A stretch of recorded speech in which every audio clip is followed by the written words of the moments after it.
नमस्कार, आप देख रहे हैं बलिया आजकल। आइए नजर डालते हैं इस वक्त की बड़ी खबर पर। क्षत्रिय ब्राह्मण भी कूदेंगे मैदान में।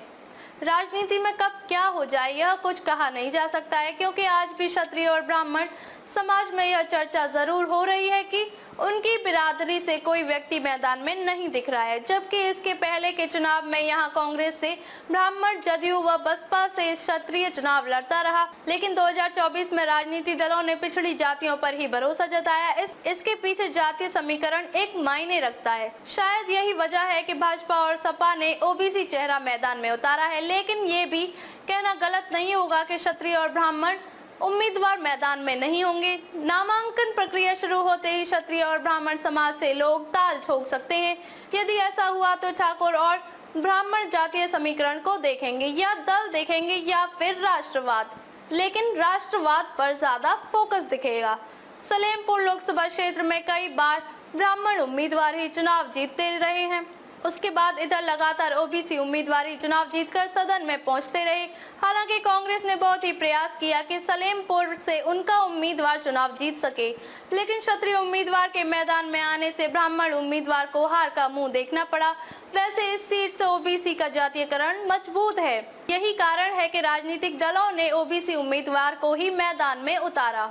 इनसेट चले थे लड़ने, लेकिन मन बदल गया। सलेमपुर लोकसभा सीट से कई मजबूत दावेदार चुनाव लड़ने के लिए निकल पड़े थे। कड़ी मेहनत, संघर्ष, जनता के बीच जाना, रहना, चलना और ताबड़तोड़ मेहनत करना, ये सब करने के लिए दावेदार हमेशा तत्पर रहते थे। लेकिन राजनीतिक दलों ने ओबीसी उम्मीदवार को उतारकर इनके मंसूबे पर पानी फेर दिया। इसके चलते इनको मैदान से हटना पड़ा। ये मत भूलिए कि बलिया जिले में ये 3 विधानसभा, सलेमपुर लोकसभा क्षेत्र का भौगोलिक स्थिति पर एक नजर डालें तो बलिया जिले का 3 विधानसभा बांसडीह, सिकंदरपुर और बिलथरा रोड जो सलेमपुर लोकसभा सीट में शामिल है। लेकिन तीनों विधानसभाओं से इस बार के चुनाव में कोई उम्मीदवार अभी फिलहाल मैदान में नहीं दिख रहा है।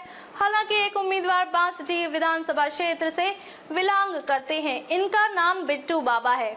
ये अपने बनाए हुए दल से चुनाव लड़ने की तैयारी में है। अब इसके अलावा अभी तक कोई ऐसा चेहरा नहीं दिख रहा है जो आगामी लोकसभा चुनाव में ताल ठोकेगा।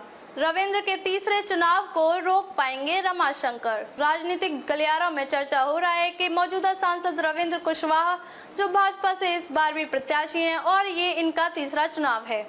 क्या इस बार रविंद्र कुशवाहा को सपा प्रत्याशी रामशंकर विद्यार्थी राजभर रोक पाएंगे?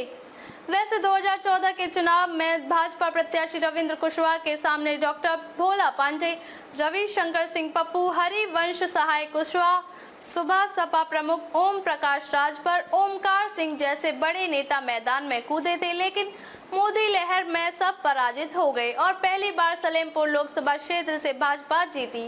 वहीं 2019 के चुनाव में सपा बसपा गठबंधन से बसपा प्रदेश अध्यक्ष RS कुशवाहा चुनाव लड़ने आए। वहीं वाराणसी के पूर्व सांसद कांग्रेस से राजेश कुमार मिश्रा चुनाव लड़ने आए, लेकिन सफलता नहीं मिली। बलिया से रोशन जायसवाल की एक रिपोर्ट। अब तक के लिए बस इतना ही। फिर होगी आपसे मुलाकात ऐसी ही एक और बड़ी खबर के साथ। तब तक के लिए नमस्कार और देखते रहिए बलिया आजकल।